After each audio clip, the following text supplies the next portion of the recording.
the reasons why I came here, because it involved climate change. And I used to have a little bit of an issue with a lot of my yoga teachers in America, because they all flew about. Two of my main yoga teachers fly everywhere, and I was part of a group that preceded Playing Stupid, and we were protesting against the amount of air miles that people used before carbon footprints and air miles became an issue. And I used to say to all the American yoga teachers, what the fuck are you doing flying all over the world? You're a yoga teacher. You're meant to be responsible for your environment. And then I roll over it, go on, we go on to the next thing, we talk about veganism, we talk about human rights, we talk about civil rights, we talk about women's rights, we talk about animal rights. And this is exactly where I finished the class, so most of you will take it up from here if you were here earlier. What's the point of all that? And all those human rights, civil rights, political rights, what's the point of them when you know that we are sort of destined to something called climate change? And the most important thing that takes precedence over everything in my mind is climate change. If you see, as an experienced person, now I managed to survive to almost 55, okay? And I managed to survive and see that in one day in London, the temperature is 16 degrees. The next day is 32 degrees. That's never happened in my lifetime. I have never seen a change of environmental impact. In one day, in one poxy, meaty little 24-hour spell of linear time, it went from 15 degrees and a little bit chilly. Shall we have the central heating on? We'll just put on an extra jumper and run a bit. Next day, 34 degrees. I looked at the temperature on the bike in central London last week and it said 38 degrees. And if you get a little bit older, you start to realise that that never happened when you were younger. So you have the evidence. It changes, you know from experience. You don't need to be a scientist, a geologist. You don't have to be a first-class student in environmental ecology at Harvard to work out that climate change takes precedence for absolutely everything. You can be the most ardent political campaigner, you can be the most ardent vegan and animal rights activist, it means absolutely jack shit. We haven't stopped what we were told was going to happen by wise people 30, 40, 50 years ago.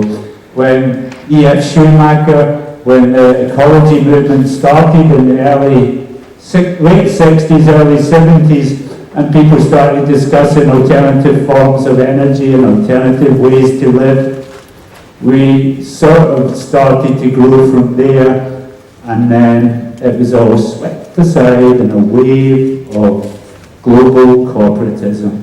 And what was left is what we have.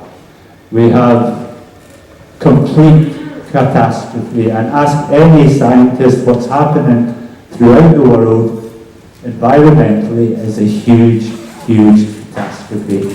It's on the doorstep, it's happening now. Migration will be a problem for another few months and then it'll be swept under the carpet and we'll be on to X Factor again. Okay? So, all these issues, all these problems are going to be swept aside by climate change.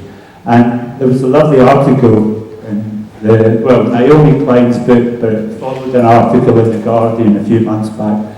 And she takes a bit for the book and she's on the runway.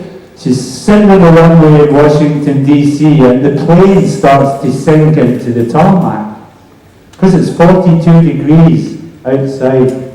And the heat on the airport runway is making the plane sink. And they have to get all the passengers off the plane onto a bus to another plane.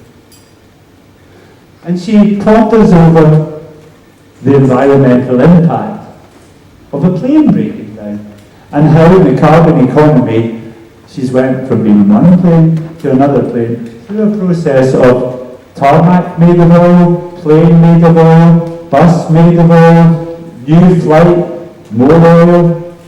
And this was 2015. This is when people are meant to be starting to address climate change. I'm not going to talk about yoga very much. I talked about yoga a lot earlier on. I'm going to talk about politics, and I'm going to talk about environmental politics and how you can change certain things.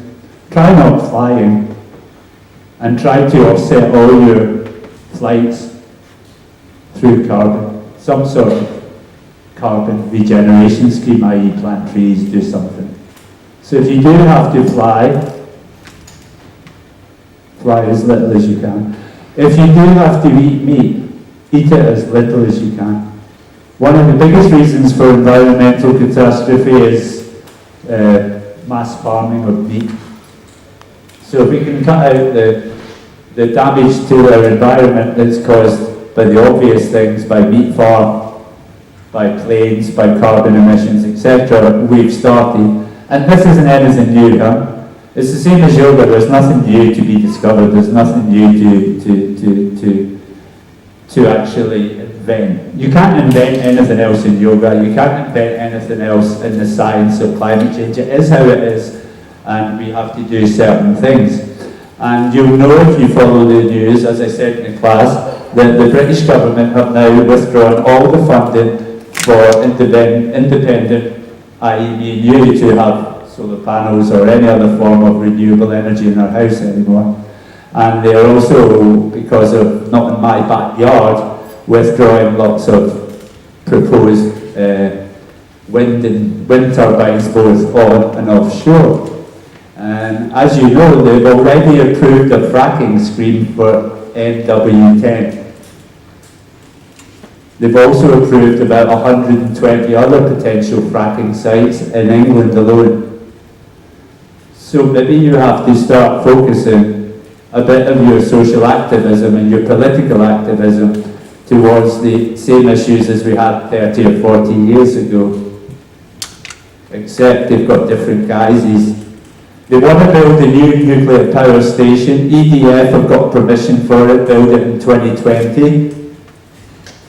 You just have to ask yourself why.